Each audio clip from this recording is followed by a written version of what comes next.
Hi everybody, my name is Stephen Walker. I'm here with my colleague Eugene Laper, and we're from Lehman College Library in the Bronx. Today what we're going to do is we're going to talk to you a little bit about using ILLiad to develop and refine a collection.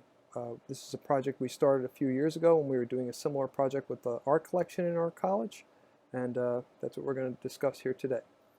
So first things first, Lehman College is a part of the City University of New York. We're one of 24 campuses across 5 boroughs. We have almost quarter million students, and a lot of our students come from one campus to the other. They go from borough to borough, and we have a very active exchange of materials along with our current interlibrary loan system. Lehman College Library is the only senior college in the Bronx that's publicly funded. We currently have over 15,000 students. Around 4,000 of those students are actually graduate students.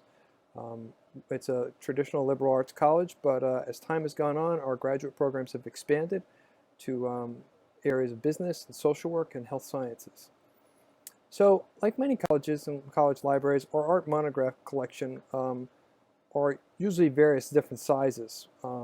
Generally, they're older and they're kind of hard to stack and to shelve. So when we started to get into this project years ago with our art librarian, what we discovered was not only our circulating history, but we discovered that we wanted to find out ways to actually track our interlibrary loan stats.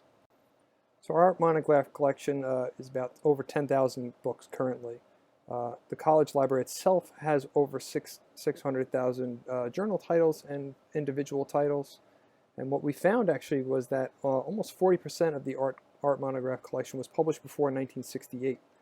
We actually inherited our physical collection of the library from what used to be called Hunter College North when the colleges switched names right in the late 60s. What we did find was that almost 14% of our items were loaned once within the past 5 years. Also, we found that a majority of our collection, almost 60%, were published before 1990, and about 40% were published after 1990.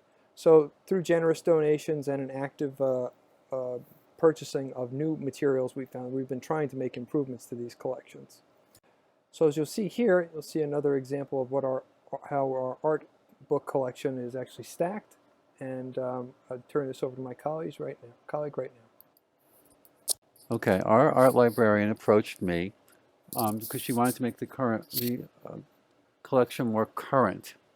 And towards that end, she asked me if there was a way to get a list specifically of art books that our patrons have requested from other libraries during the last 5 years. And at that point, I didn't know. But I learned to do this neat little search, which you go to the library, your ILLiad homepage, you click the System tab, and then you click Web Reports. And it brings you to this screen. You use your ILLiad login and password, and it brings you to this. And you want borrowing reports. You want the first one because you're checking out your borrowing. And then it brings you to this long screen. And at the bottom of this screen is WorldCat information, which I had never noticed before. But you click on that, and it brings up this screen. And like I said, we were doing the last 5 years. So the first section, you change the date to 5 years ago from the current date. And then you go to the first area, which is call number, the LC call number. And you enter the first letter in the Library of Congress designation for whatever subject you're looking for. You can look for art with an N, or you can look for any other subject, education with an L, history with a D, whatever you're interested in. You just type in that letter, and then you type in the % as a wild card. That's a wild card. It lets the system know that you're looking for anything that starts with an N, or whatever subject you're doing. And that will then you click Generate Report, and it brings up this nifty little report. It brings up a list of all the art books or all whatever subject you're looking for that have been requested by your patrons in the last 5 years. And you can download this on the top left-hand side, on the top right-hand side rather. You can download this to Excel, and you can produce this neat little list, which you can email to your librarian, or you can email it to your chief librarian or whoever you're emailing it to. Not that they necessarily are going to order all of these books. This is a list I did for education. Not that they necessarily are going to order, this is a list I did for literature. Not that they necessarily are going to order all these books, but so they can be aware of what your patrons are looking for and not finding on your shelves in that particular subject area. So if you have funds designated for a certain subject, you can use it for that subject. Now, of course, when you add on, when you do acquisitions, the other thing you have to do is you have to look at your old books because you're going to need to make space. And a lot of the old books are rather worn. So it's tempting to go through and just say, let's throw them all out because they're rather worn. But it's important not to do that because even though they're worn and even though they've got some stains on them, they may still be very valuable to your patrons. Your patrons may still want to look at them.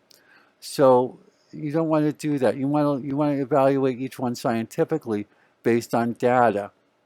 And Interlibrary alone, by getting a list of what other libraries have asked your library for, that gives you an idea of what the overall scholarly community in that subject area is looking for, and particularly what they're looking to your library to supply them with.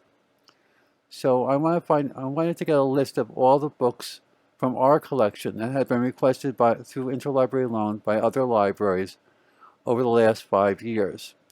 So I went back to my ILLiad homepage, and I went to underneath the magnifying glass, underneath the search area, there is this little arrow that I had never noticed before that points down. And if you click on that, it brings up custom search. And you click custom search, and it brings you to this rather odd screen, which doesn't explain what you're supposed to do there. But what you can do is you can click the little green arrow, and it brings up this drop-down menu. And then for the first area of the drop-down menu, you want to leave it at transactions and click call number, and then select the call number that you're interested in, the LC call number. And you can select anything that has an LC, the first letter of any subject area that you're interested in. In this case, we did N because we were interested in art, but you can do D for history, P for literature, anything. And you click accept. Then you go click the plus sign again, and you go for history, I think in this one, and you go for date and accept. And you change the dates, you change contains to is between, and you select the last 5 years. And then it brings up this nifty little list of everything that other libraries have asked your library for in that subject area. So it gives you an idea of what what the scholarly community worldwide is looking to your library for, and what your library has to offer to the scholarly community worldwide. Not that you're necessarily going to keep every one of these books, but this is something that your library has to offer to the world, to scholars all around the world. So you might want to consider keeping some of them. You can download this to Excel, and you can send it. This is a list I made for literature, I believe. But you can download this to Excel, and then you can pass this on to the subject specialist who's weeding that area, and they might want to consider keeping some of these. So the next steps in this process are basically going to be when we go back into the physical library with all of our subject specialists, we're going to actually weed the art book collection scientifically by the data. So we're going to see actually what we lent to other schools, and we're going to see actually what our patrons are borrowing from other schools too. We're going to start to do that along with distributing lending records from ILL reports to other subject librarians so that they actually see what's coming and going through our different departments. And basically what this is going to do is basically demonstrate to the members of the library what is actually going in and out of interlibrary loan. A lot of times what happens with interlibrary loan is it's almost like when you don't have something, somebody goes to interlibrary loan and it's kind of just taken care of and it's forgotten about.